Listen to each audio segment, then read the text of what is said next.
Halo, jumpa lagi di channel Five and Chemistry. Di sini saya mau bahas soal-soal asesmen bagian kedua, materi laju reaksi, soal-soal pilihan bergandanya. Di video sebelumnya saya udah bahas juga tentang laju reaksi juga, tapi asesmen 1. Mungkin butuh bisa lihat ke video sebelumnya ya. Nah, gimana gimana penyelesaian pembahasan dari soal-soal asesmen kedua laju reaksi ini? Yuk langsung aja saya mulai. Soal nomor 1, perhatikan diagram reaksi. Ada diagram. Pernyataan yang tepat mengenai grafik tersebut adalah, oke, jadi kita lihat aja keadaan awal. Ini namanya pereaksi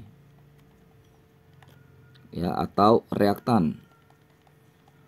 Nah, yang HI ini jadi produk atau hasil reaksi.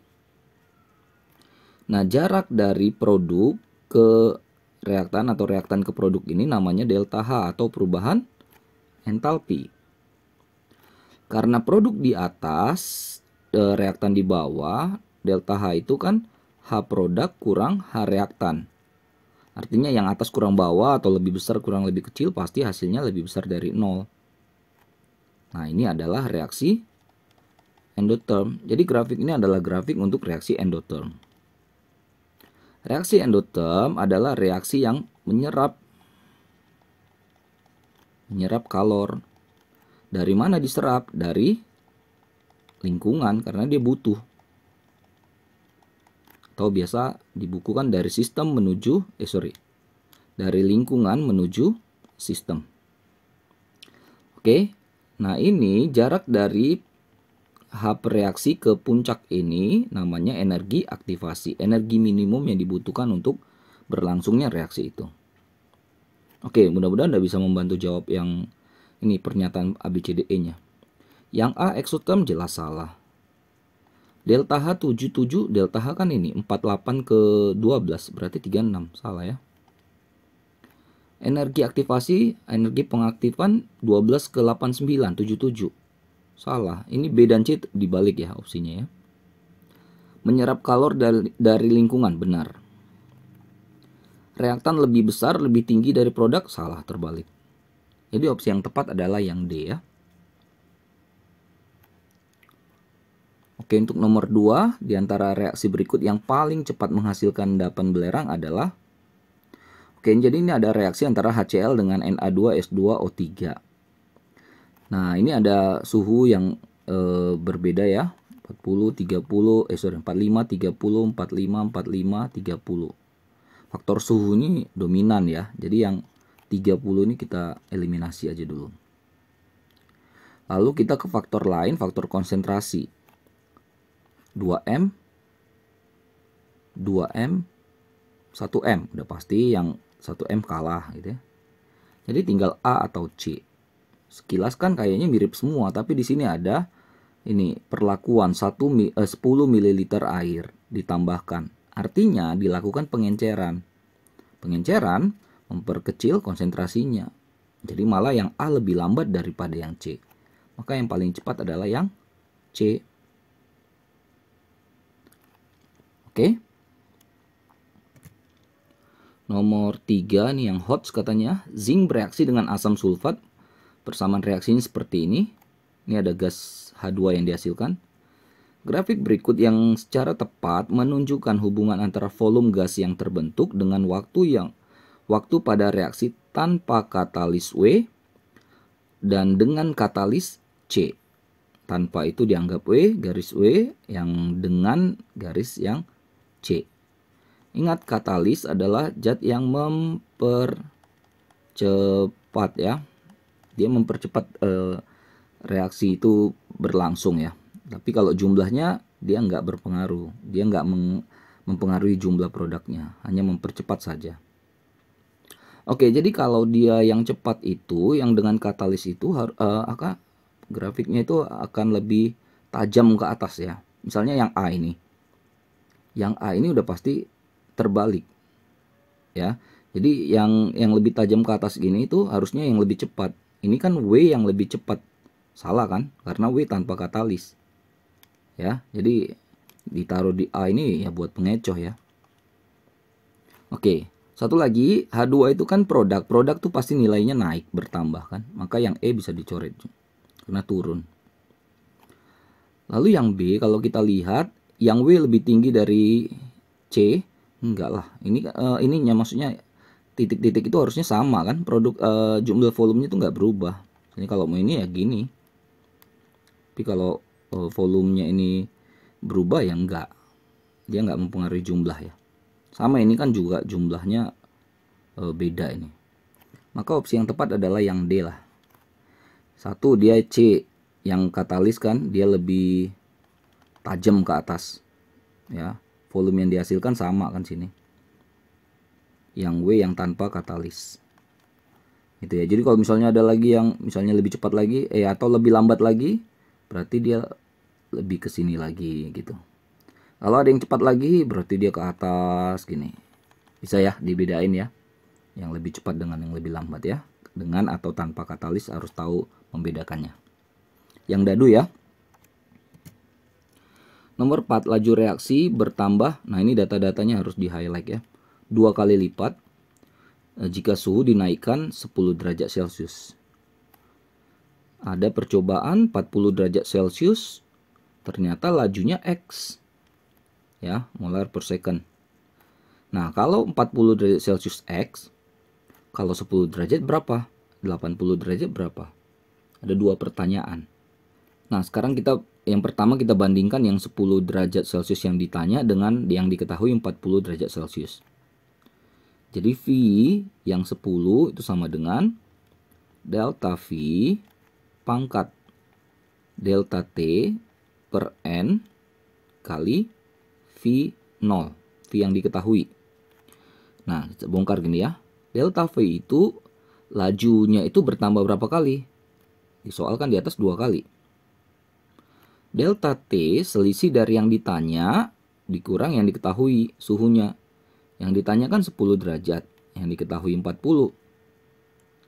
N di situ maksudnya adalah setiap kenaikan berapa suhunya yang diminta. Kan tiap naik 10 derajat kan. V0, V mula-mula. V mula-mula kan X. Ini. V di 40 itu maksudnya ya. Berarti sama dengan 2 pangkat 10 kurang 40 kan minus 30. Minus 30 per 10, jadi min 3 X. 2 pangkat min 3 itu adalah 1/8. Jadi 1/8 X lah kalau 10 derajat Celcius. Yuk coba lagi ya. Untuk yang 40 diketahui. Untuk yang 80,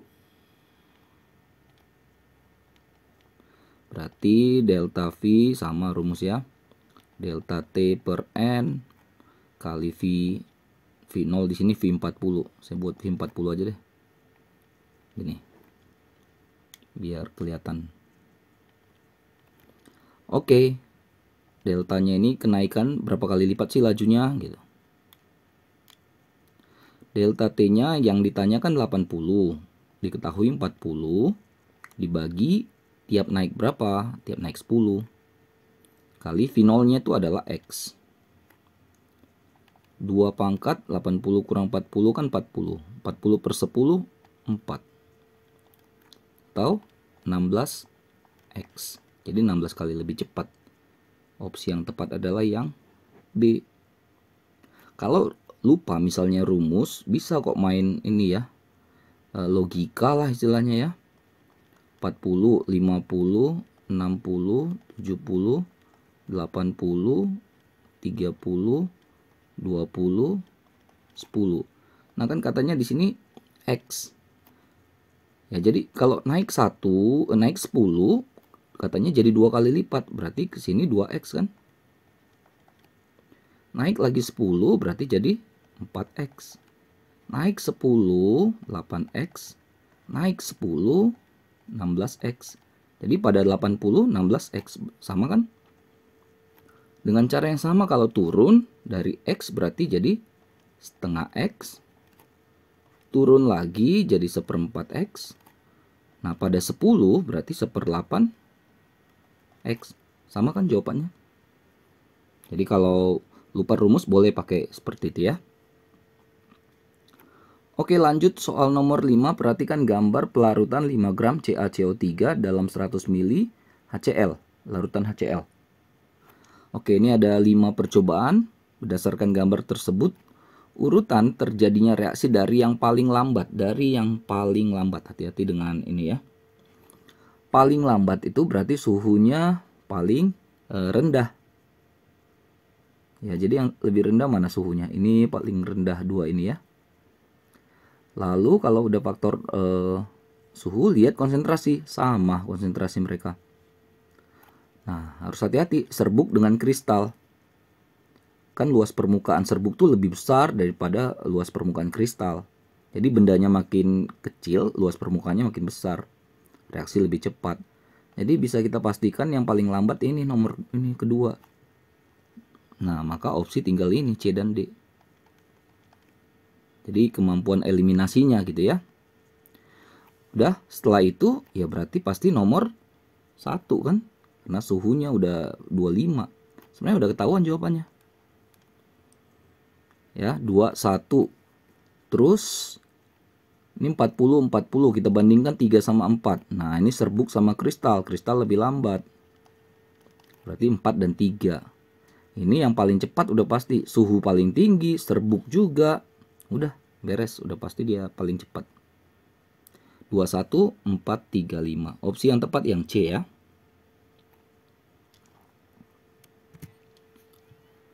Nomor 6, reaksi antara larutan asam nitrat HNO3 0,5 m dengan 3 gram serbuk Mg berlangsung lebih cepat daripada asam asetat 0,5 m sama molaritasnya 3 gram juga serbuk magnesiumnya.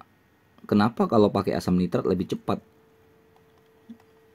Wajar kan sebenarnya HNO3 itu adalah asam yang kuat kan, berarti konsentrasi H+ itu lebih besar daripada CH3COH yang merupakan asam yang lemah. Itu aja sebenarnya. Energi kinetik itu mainannya nanti di suhu. Kelarutannya nggak ada di sini faktornya ya. Keasaman si nitrat lebih rendah, salah. Yang makin asam itu asamnya asam kuat kok, berarti keasamannya tinggi ya. Terbalik ini istilahnya. Konsentrasi ion H+ asam nitrat lebih tinggi. Nah, benar. Ya, jadi asam kuat konsentrasi H+-nya lebih tinggi daripada asam lemah. Asam nitrat membentuk. Nah, ini udah nggak mungkin lah. Jadi opsi yang tepat adalah yang dadu.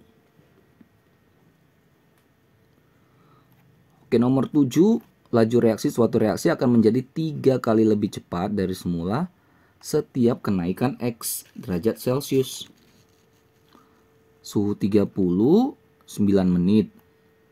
90, sepertiga menit. Wajar kan, makin tinggi suhunya makin cepat lajunya berlangsung. Yang ditanya berapa sih nilai atau harga X ini? Oke, ini sekarang mainannya di suhu waktu ya. Kalau tadi kan mainnya di laju. Soal nomor berapa tadi? Nah, jadi kalau rumusnya itu agak sedikit berbeda. TA sama dengan 1 per delta V. Kalau tadi pakai soal sebelumnya delta V langsung kan. Pangkat sama kayak tadi, delta T per N. Jangan lupa dikali T awal. Oke. Nah, jadi ini sebenarnya yang ditanya itu ini. Dianggap tadi X. Ya, mau N mau X terserah, nggak masalah ya. Nah, ini T akhir ini adalah suhu akhir. Suhu akhir kan 90. Pas 90 derajat Celcius berapa menit dia? Sepertiga kan? Nah, 1 per delta V. Naik berapa kali sih kecepatannya itu lajunya? 3 kali kan? Delta T adalah selisih dari suhu yang ditanya dengan yang diketahui tadi. Berarti ini 90 dengan 30 dibagi, nah ini X yang dicari. Setiap kenaikan berapa sih gitu. Nah, dikali dengan T mula-mula untuk 30 derajat. Ya, dia kan 9 menit. Oke. Oke, kita susun dulu. 1/3 sama dengan 1/3 pangkat. Jadi 60 per X ya.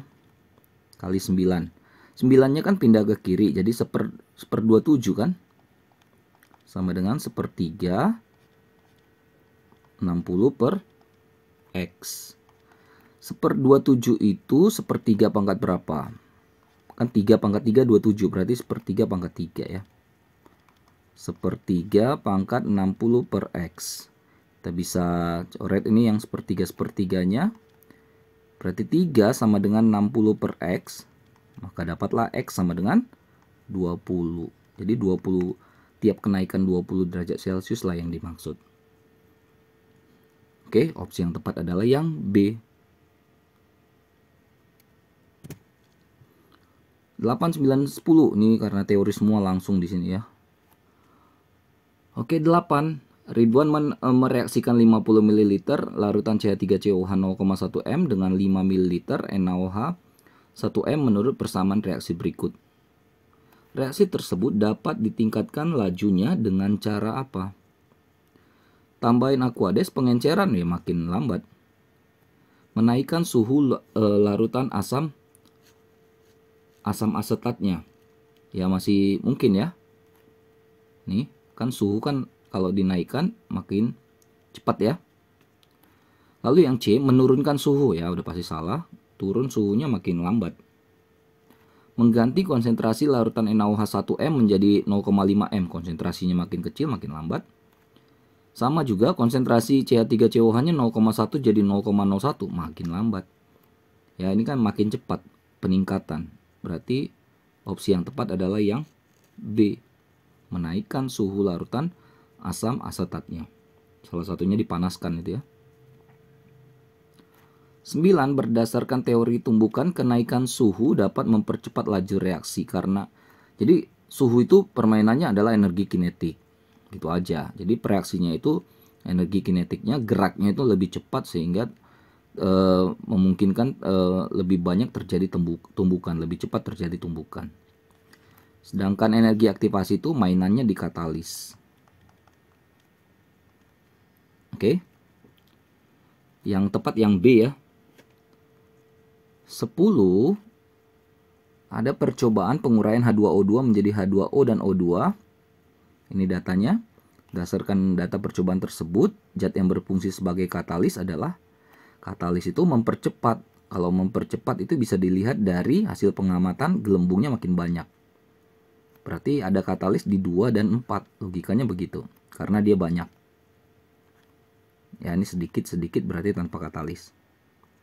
Nah berarti kalau kita perhatikan semuanya yang tanpa katalis itu H2O2 saja ya. Ya ini tambah yang 3 ini tambahin NaCl malah tetap sedikit. Berarti NaCl bukan katalis yang tepat. Gitu. Jadi katalis yang tepat ada di sini. MnO2 dengan COCl2. Tinggal kita cari ionnya saja kan. Karena O itu 2 negatif, berarti Mn-nya jadi 4 plus.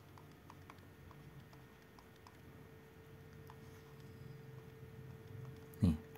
Sedangkan COCl2 karena Cl itu min 1, ada 2 min 2, maka CO-nya jadi 2 plus.